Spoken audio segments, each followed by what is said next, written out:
KVR news 9 కి స్వాగతం. ఈ రోజు వార్తలోని ముఖ్యాంశాలు మీకోసం. ఈ రాష్ట్రంలో అత్యధిక బీసీ నాయకులు ఉన్నది బీఆర్ఎస్ పార్టీలోనే. మాజీ మంత్రి తలసాని శ్రీనివాస్ యాదవ్.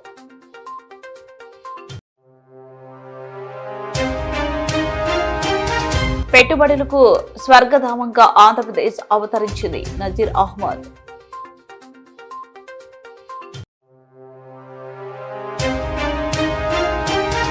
మీడియా సాక్షిగా వ్యాఖ్యలు చేసి కప్పిపుచ్చుకునేందుకు ఆరోపణలు చేస్తున్న బొల్ల మక్కెన.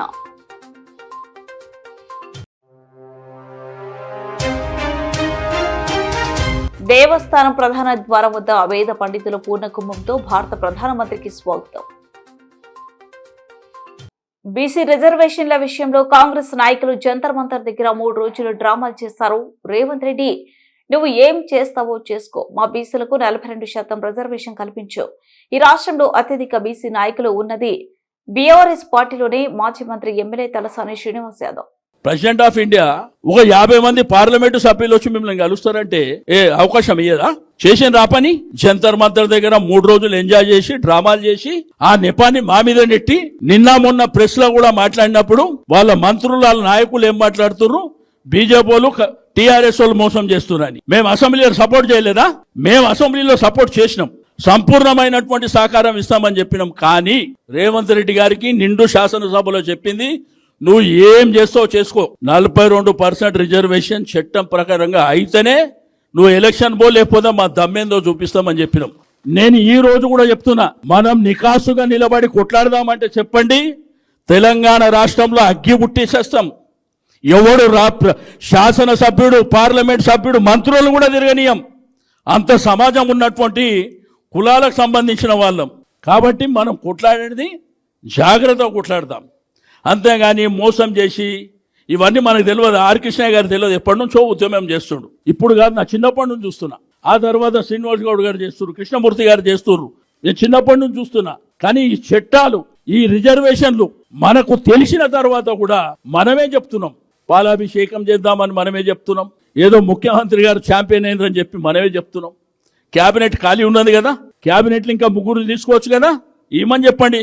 ఎవడబ్బ జాగిరి ఏమని చెప్పండి, మన బీసీలకే ఏమని చెప్పండి. అంటే కీలకమైనటువంటి పోస్టులు ఈ ప్రభుత్వంలో అధికారంలో ఉన్నటువంటి అధికారుల పోస్టులు ఏమో వాళ్ళకి కావాలి, అంటే మిగిలినకేమో మనకు బిచ్చం వేస్తారు. మనం అడుగుతుంది ఇప్పటి నుంచి బిచ్చం కాదు, మనకు రైట్ రాయల్గా మన హక్కు.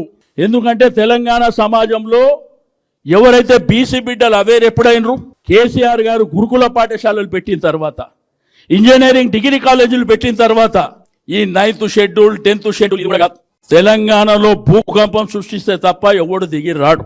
ఆ భూకంపం సృష్టించాలంటే తెలంగాణ లాంటి ఉద్యమం రాబోతుంది, అది గుర్తుంచుకోండి. కాబట్టి నేను దయచేసి మా పార్టీ పరంగా మేమున్నాం. నేను అడుగుతా, ఈరోజు రాజకీయంలో రాష్ట్రంలో ఎన్ని పార్టీలు ఉన్నాయండి? మేమున్నాం, కాంగ్రెస్ ఉన్నాం, బీజేపీ ఉన్నాడు, ఇంకా చిన్న చిన్న చితకా పార్టీలు ఉన్నాయి. మా దగ్గర ఉన్నటువంటి బీసీ లీడర్షిప్ ఏముందని నేను ఉందా? 50 మంది స్టాల్వర్డ్స్ వెళ్తారు ఇళ్ళకి. మా యువకులు ఉన్నారు, అంతా విద్యార్థి ఉద్యమం. మా గెలుసీను చూస్తారు కదా, ఎప్పుడు పోలీస్ స్టేషన్లని. ఇట్లా బాలరాజ్ యాదవ్ ఉన్నాడు, ఇట్లా చాలా మంది, ఉపేందర్ ఉన్నాడు, ఎంతమంది ఉన్నారు మా దగ్గర ఉన్న శక్తి ఏ పార్టీకి ఉందా? ఎవరికన్నా ఉందా? లేనే లేదు. కాబట్టి కేసీఆర్ గారు 10 ఏళ్ల నుంచి మమ్మల్ని ఇట్లా అడుక్కోమని చెప్పలే, మేము అడుక్కునేదాకా ఆయన అవకాశం ఇయ్యలే. అందరినీ సమానంగా చూడటమే కాకుండా ఏ తెలంగాణ భూభాగంలో బీసీ సమాజం ఎక్కువ ఉన్నదో వాళ్ళని అందలం ఎక్కించేటువంటి ప్రయత్నం జరిగింది. ఇంత పెద్ద గ్రేటర్ హైదరాబాద్, గుండెకాయ హైదరాబాద్ తెలంగాణ రాష్ట్రానికి. పెట్టుబడులకు స్వర్గధామంగా ఆంధ్రప్రదేశ్ అవతరించిందని తెలుగుదేశం పార్టీ రాష్ట్ర ప్రధాన కార్యదర్శి నజీర్ అహ్మద్ చెప్పారు. విశాఖలో టీడీపీ కార్యాలయంలో జరిగిన మీడియా సమావేశంలో నజీర్ మాట్లాడుతూ, అభివృద్ధికి చిహ్నం చంద్రబాబు అని కొనియాడారు. 16 నెలల్లో 6.5 లక్షల కోట్లు పెట్టుబడులు ఒప్పందాలు జరిగాయన్నారు. ప్రపంచంలో దిగ్గజ కంపెనీలు మన రాష్ట్రంలో పెట్టుబడులు పెట్టడానికి వస్తున్నాయని తెలిపారు. అందులో భాగంగానే గూగుల్ డేటా సెంటర్ విశాఖకు వచ్చిందన్నారు.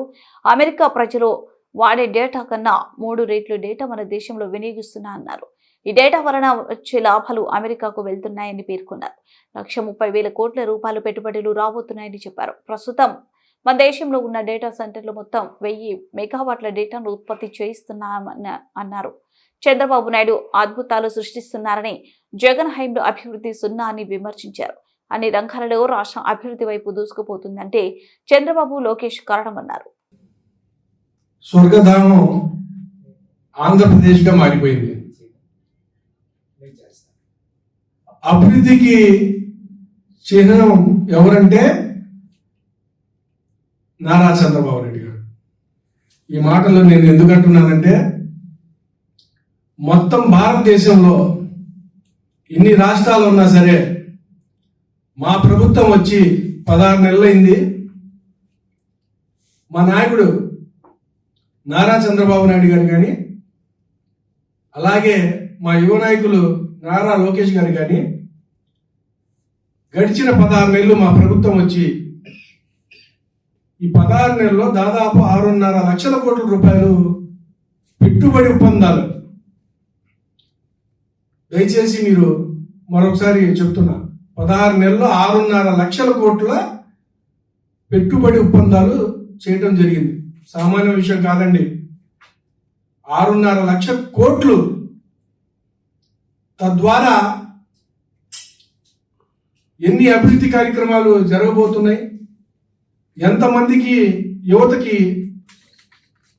యువతులు ఎవరున్నారో చదువుకున్న వాళ్ళకి మన రాష్ట్రం వదిలి వేరే రాష్ట్రాల్లో 25,000కి 30,000కి ఉద్యోగాలు చేసుకోవడానికి వెళ్ళి తల్లిదండ్రులకి ఇబ్బంది పెడుతూ, కుటుంబానికి ఇబ్బంది పెడుతూ, బాధలు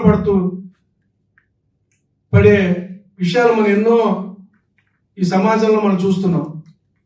వాటన్నిటికీ పులి స్టాప్ పెడుతూ మన ప్రాంతంలోనే అనేక అభివృద్ధి కార్యక్రమాలు చేస్తూ అనేక కంపెనీలని ఆహ్వానిస్తూ, అది కూడా సామాన్య కంపెనీలు కాదు,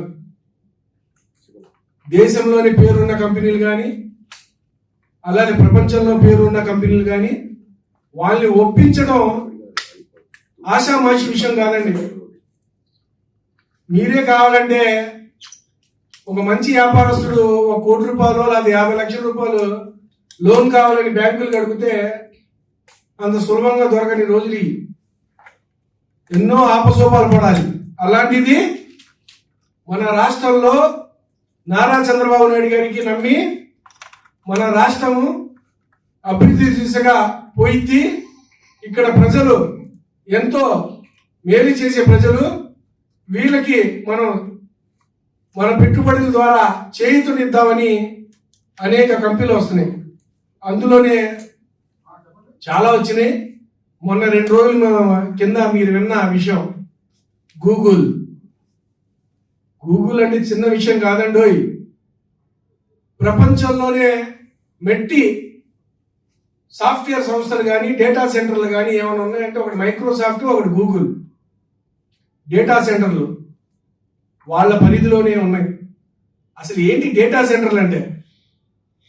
ఏదో మన ఫ్లెక్సీలు పెట్టి అరవడం, నగల వ్యాపారం కావచ్చు, సిమెంట్ ఫ్యాక్టరీలు కావచ్చు, వాళ్ళందరూ డేటా వాడతారు.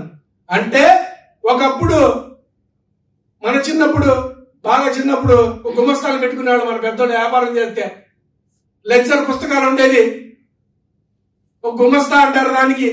ఆయన రాసేవాడు, ఆ డేటాని పొందుపరిచేవాడు. కాలక్రమేణగా ఆ విధి విధానం పోయి వాటిని పొందుపరచడానికి టెక్నాలజీ డెవలప్ చేసి దాన్ని డేటా అన్నారు. అలాంటి డేటా సెంటర్ని గూగుల్ మన దగ్గర రావటం నిజంగా మనస్ఫూర్తిగా నారా చంద్రబాబు నాయుడు గారికి, నారా లోకేష్ గారికి నేను ఈ రాష్ట్ర పౌరుడిగా, ఆయన పార్టీలో ఒక కార్యకర్తగా మనస్ఫూర్తిగా అభినందిస్తున్నా. ఎందుకంటే 1,31,000 కోట్ల రూపాయలు, ఎంతంటే 1,31,000 కోట్ల రూపాయలు పెట్టుబడులు 5 ఏళ్లలో, రాబోయే 5 ఏళ్లలో పెట్టబోతున్నారు. తరువాడలో 200 ఎకరాలు, అడవివరంలో 120 ఎకరాలు, రాంబిల్లి అచ్యుతాపురంలో 160 ఎకరాలు, మొత్తం కలిపితే 460 ఎకరాల్లో అటు పక్క అనకాపల్లి జిల్లా, ఈస్ట్ గోదావరికి కానివ్వండి, ఇటుపక్క విశాఖపట్నం, విజయనగరం, అలాగే శ్రీకాకుళం వాళ్ళకి కానివ్వండి, ఇక్కడ ఉన్న చదువుకున్న పిల్లలందరికీ ఎవరు బాగా చదువుతారో వాళ్ళకే ఊహించని రీతిలో జీతాలు వచ్చేలాగా, వాళ్ళ ఇళ్ళకాడే ఉండేలాగా, వాళ్ళ తల్లిదండ్రులు కళ్ళ ముందరే ఉండేలాగా ఉద్యోగాలు చేసుకునే అవకాశాలు. మహిళలను కించపరిచే విధంగా మీడియా సాక్షిగా వ్యాఖ్యలు చేసిన మాజీ ఎమ్మెల్యే బొల్ల బ్రహ్మనాయుడు అంశాన్ని కప్పిపుచ్చుకునేందుకు నిరాధారమైన ఆరోపణలు చేయడం సిగ్గుచేటని జీడీసీసీబీ చైర్మన్ మక్కెన మల్లికార్జునరావు అన్నారు. వినుకొండ పట్టణంలోని చీఫ్ విప్ కార్యాలయంలో బుధవారం జరిగిన విలేకరుల సమావేశంలో మక్కెన మాట్లాడుతూ బొల్ల బ్రహ్మనాయుడు నోటికి వచ్చినట్టు పొంతన లేకుండా మాట్లాడుతున్నారని ధ్వజమెత్తారు. ఎక్సైజ్ కార్యాలయం వద్ద మీడియాతో మాట్లాడిన బ్రహ్మనాయుడు ఆడవాళ్లు మందు తాగుతున్నారని, వారి ప్రవర్తనను ప్రజలకు చెబుతున్నారని, మహిళలను కించపరిచే విధంగా మాట్లాడిన బొల్ల బేషరతుగా మహిళలకు క్షమాపణ చెప్పకుండా నా మాటలను టీడీపీ వాళ్ళు వక్రీకరించారని, నిరాధారమైన ఆరోపణలు చేస్తూ కప్పిపుచ్చుకునేందుకు దాటవేసే ప్రయత్నం చేయడం నీచమైన చర్య అన్నారు.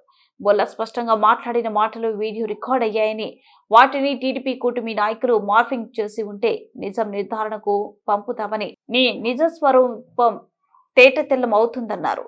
లేదా పలానా గ్రామాల గురించి మాట్లాడవచ్చు తప్పులేదు. అతను అవన్నీ మర్చిపోయి మైండ్లో ఎక్కడో ఏదో పెట్టుకొని నిందారోపణలు చేస్తూ మహిళల గురించి మాట్లాడాడు. ఇప్పుడు మహిళల గురించి మాట్లాడినప్పుడు బేషరతుగా నేను పొరపాటుగా మాట్లాడాను, బేషరతుగా క్షమాపణ చెబుతున్నానంటే ఇంకా అంతటితో అయిపోద్ది కదా. అది దానికి ఈ రోజున ప్రెస్ మీట్ పెట్టి అసలు విషయాన్ని పక్కదో పట్టిస్తూ వాస్తవాన్ని వక్రీకరించే విధంగా రకరకాలుగా మాట్లాడుతాడు. మహిళల విషయాన్ని వదిలేసి మక్కెన గారి చేపల చెరువులు అంటారు, లేకపోతేనేమో జీవి ఆంజనేయులు గారి బయట కిరువులు అంటారు, లేకపోతే ఆయన కొండల గారిది ఏదో బిల్లులు అంటారు. ఈ విధంగా పొంతం లేకుండా రకరకాలుగా మాట్లాడుతున్నారు. నేను మిత్రులందరూ కూడా ఒకటే మనవి చేస్తున్నా, ఆయన మాట్లాడినటువంటి మాటలని ఎవరు వక్రీకరించారండి? ఇప్పుడు ఇది వాస్తవం కాదా? ఈ మాటలు ఎవరు మాట్లాడారు? అందరూ కూడా అన్ని విధాల మందు దాగి వాళ్ళ ప్రవర్తనలో అవన్నీ కూడా ప్రజలకి తెలియపరుస్తున్నారు, ప్రజలు తెలుసుకుంటున్నారు. ఇది స్పష్టంగా ఆయన నోటితో ఆయన మాట్లాడినటువంటి మాటలు. ఇది ఇక్కడ ఎవరన్నా తెలుగుదేశం వాళ్ళు కానీ లేకపోతే కూటమి వాళ్ళు కానివ్వండి, జీవి ఆంజనేయులు గారు దాన్ని ఏమైనా మార్ఫింగ్ చేశారా? రండి, మార్ఫింగ్ చేసినట్లయితే నిజ నిర్ధారణకు పంపిద్దాం. అందులో కూటమి వాళ్ళు కనుక మార్ఫింగ్ చేసినట్టయితే బహిరంగ క్షమాపణ చెప్పి రాజకీయాల నుంచి దూరం అవుతాం. నువ్వన్న మాటని బేషరతుకు ఒప్పుకోకుండా ఏదో రకరకాలుగా మాట్లాడితే ఎట్లా? నువ్వన్నది ఇది, ఈ వాస్తవాన్ని అంగీకరించు. నేను పొరపాటున మాట్లాడాను, నన్ను క్షమించండి, అంతటితో ఎండ్ అయిపోద్ది. ఇంకా రెండోది, దీన్ని కప్పుపుచ్చుకునేదానికి ఎంతసేపు ఉన్నా కొడముట్టలేదో జీవి ఆంజనేయ గారు ఏదో వారి తల్లి గారిని దూషించారని ఇంకొకటి మాట్లాడతారు. అసలు ఇప్పుడు 2 సంవత్సరాలు అయింది ఎన్నికలు జరిగి, మరి ఏ రోజన్నా చెప్పావా? అంటే దీన్ని కప్పుపుచ్చుకునేదానికి ఇంకొక అబద్ధం, ఈ వాస్తవాన్ని అబద్ధం చేసేదానికి ఇంకొక కొత్త అబద్ధాన్ని తీసుకొని వస్తున్నాడు. ఏంటంటే ఇది పదే పదే చూపిస్తారు. ఏందండి ఆ భాష? మాట్లాడలే, ఏది పడితే మాట్లాడతారో. నేను నిన్ను తన్నితే ఆడపోయి పడతావు.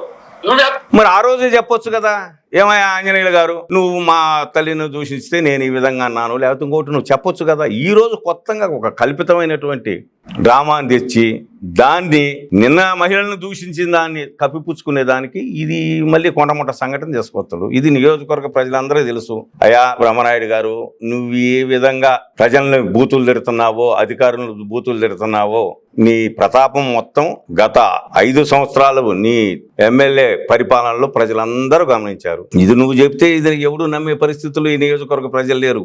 అసలు ఈ రాష్ట్ర ప్రజలే నీ గురించి మాట్లాడుకుంటున్నారు. ఇతను ఏది పడితే అది మాట్లాడతారు, నోటికి ఏది వస్తే అది చేస్తారని. ఉదయం 11:30 భారత ప్రధానమంత్రి నరేంద్ర మోడీ బ్రహ్మరాంబ గెస్ట్ హౌస్ నుండి బయలుదేరి నంది మండపం సర్కిల్ ద్వారా దేవాలయ ప్రాంగణంలోనే గంగాధర మండపం వైపు ప్రయాణమయ్యారు. నంది మండపం సర్కిల్ నుండి గంగాధర మండపం వరకు మార్గమంతా దాదాపు 8,000 మంది శివ సేవకులు కాషాయ వస్త్ర ధారణలో నిలబడి హరహర మహాదేవ అంటూ ప్రధానమంత్రికి ఘన స్వాగతం పలికారు.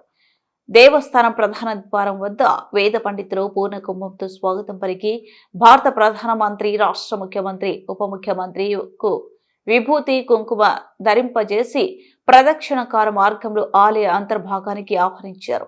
అనంతరం మొదట ధ్వజస్తంభం నమస్కారం, శివ సంకల్పం అనంతరం రత్నగర్భ గణపతి పూజ నిర్వహించారు. తర్వాత మూల విరాట్ శ్రీ మల్లికార్జున స్వామి జ్యోతిర్లింగానికి ఏకవార రుద్రాభిషేకం, బిల్వార్చన, పుష్పార్చన, మహామంగళహారతి, మంత్ర పుష్పాలతో భక్తి శ్రద్ధతో దర్శనం చేశారు. తదుపరి నందీశ్వర దర్శనం చేసి అర్చకులచే స్వామివారి తీర్థ ప్రసాదాలను స్వీకరించారు.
సమానం మంత్రామభిమంత్రయేవ సమానేన హవిషాజోమే సమానే ఆపూతి సమాన హృదయాని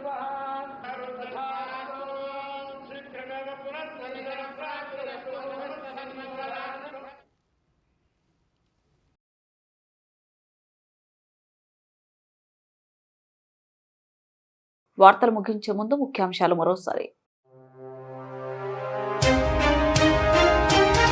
ఈ రాష్ట్రంలో అత్యధిక బీసీ నాయకులు ఉన్నది బీఆర్ఎస్ పార్టీలోనే. మాజీ మంత్రి తలసాని శ్రీనివాస్ యాదవ్.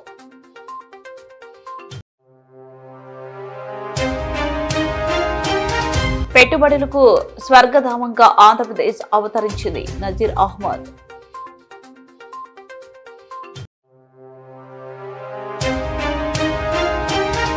మీడియా సాక్షిగా వ్యాఖ్యలు చేసి కప్పిపుచ్చుకునేందుకు ఆరోపణలు చేస్తున్న బొల్ల మక్కెన.